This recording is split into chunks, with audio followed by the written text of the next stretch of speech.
Sylvain, de Sainte-Gertrude-Manville. Ça, c'est dans mon coin. JOY2SO, c'est le code postal, si ça vous intéresse. Sylvain. Plusieurs amis me disent que même si mon entreprise n'est pas incorporée, il est impossible en cas de faillite qu'un créancier puisse saisir mon avoir personnel. Mon Dieu, c'est drôle parce que j'ai eu la question, c'est pas Sylvain, c'est un autre, mais j'ai eu la même question ce matin d'un client. En fait, votre entreprise n'est pas incorporée. En cas de faillite, ben, non, c'est faux parce que c'est sûr que si votre entreprise n'est pas incorporée, ben, c'est vous personnellement qui faites affaire. Donc, c'est sûr que si votre entreprise fait faillite, ben, c'est vous qui faites faillite. Vous puis votre entreprise, c'est la même personne. Donc, nécessairement, on n'a comme pas le choix là, c'est ça, on met les livres sur la table, puis le syndic va arriver, puis il va saisir vos affaires. Donc, c'est pour ça qu'on s'incorpore. L'incorporation, ça crée une nouvelle personne.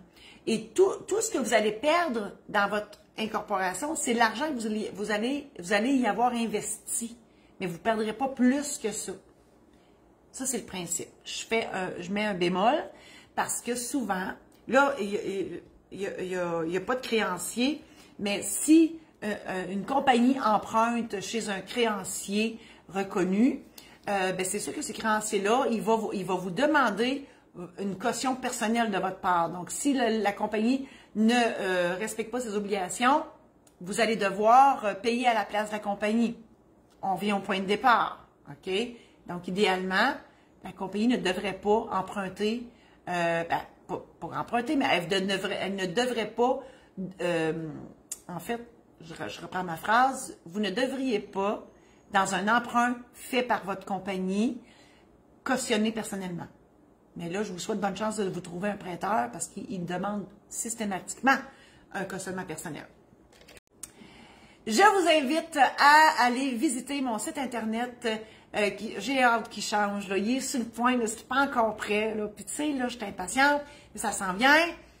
Marie-Josée-Saint-Laurent.com pour tous les programmes en ligne, que ce soit pour faire votre testament, faire votre mandat d'inaptitude. Je dis faire, mais c'est pour préparer, pour vous préparer dans le but de faire votre testament, mandat d'inaptitude et l'aide médicale à mourir. Préparez votre mariage. Si vous êtes liquidateur d'une succession, il y a un programme en ligne qui peut vous accompagner là-dedans. Il y a aussi la trousse Protège-toi pour acheter votre première maison. Il y a une foule d'informations dans ça. Sur mon site internet de la Maison d'édition Saint-Laurent, il y a, c'est maisondéditionsaint-laurent.com, il y a les aides mémoire. Donc, si vous ne voulez pas avoir le programme en ligne, mais vous voulez avoir quand même l'outil d'aide mémoire, ils sont disponibles aussi. Martine est tout en train de vous mettre les liens. Je vous invite aussi à partager cette chronique si vous pensez qu'il y a d'autres mondes dans vos amis qui pourraient être intéressés par cette chronique-là. Et bientôt, j'aurai aussi un podcast. C'est vrai, j'ai oublié de vous dire, mon Dieu, j'en ai donc bien des affaires à dire. Bref, je vais revenir là. J'essaie de couper parce qu'on fait du montage, puis là, il faut que je recoupe.